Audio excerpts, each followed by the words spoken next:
Well, since Halloween, a Billings family has been traveling between hospitals and hotels in more than 3 different states to find treatment and therapy for their 3-year-old son.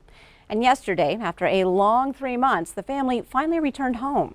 Q2's Shaquille Cozart was there when the jet touched down to find out what took the family away and what organization helped bring them home. January of last year, he had a stroke following a tonsillectomy and tubes put in his ears. We knew he had this underlying condition of moya moya. And so that time off of aspirin and just kind of all of that just stressed his system to the point where he needed, or where he had the stroke. Brittany and Rob took 3-year-old Thomas to the University of Utah, where he received intense treatment and therapy. But after surgery to revascularize the area of the brain, Thomas's condition declined. Following that surgery, noticed kind of a regression. They went on to reach out to a moya moya doctor in Stanford, California, who would later conduct the revascularization procedure. That went really well. Everything,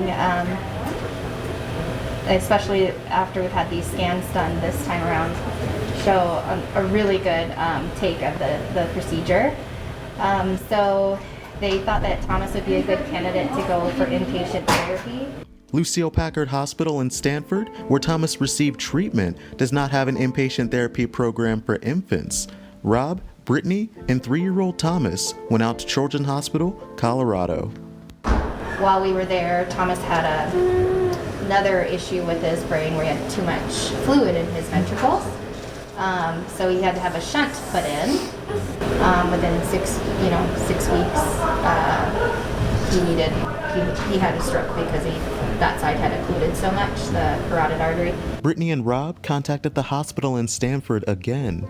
And despite worries Thomas's parents had about treatment due to the amount of trauma his brain had already undergone, doctors in Stanford decided it would be best to treat Thomas sooner than later.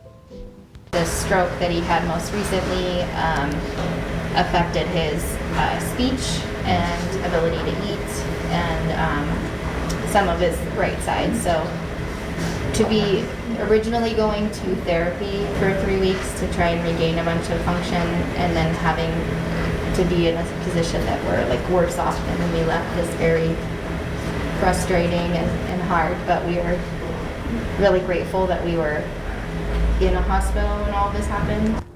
And now, just months later, after hospital visits, hotels, waiting, and uncertainty, a family is finally able to return back home in Billings, all to the thanks of a nonprofit organization known as Arrow Angel. So I applied to Arrow Angel through their website. It's kind of an application process, and it takes kind of, once they stick in kids, so they kind of went through their criteria, had some conference calls with them and the doctor, and we were able to get lucky enough to have them pick us up and fly us home. We're very grateful to family, to friends, honestly to people we don't even know, friends of friends, and that have, donated different things to us. We actually had to ship several boxes home throughout the journey. I mean, he has so many toys now after Christmas. And although therapy and relearning of basic functions will create a long road for Thomas, his parents are encouraged by his progression and thankful for those that have come together to treat Thomas and bring him back home to Billings. Reporting in Billings, I'm Shaquille Cozart with MTN News. And Thomas's parents encourage anyone who can to donate to Arrow Angel to help families that may be going through similar situations. For more information on Arrow Angel and how to donate, head to this story at ktvq.com.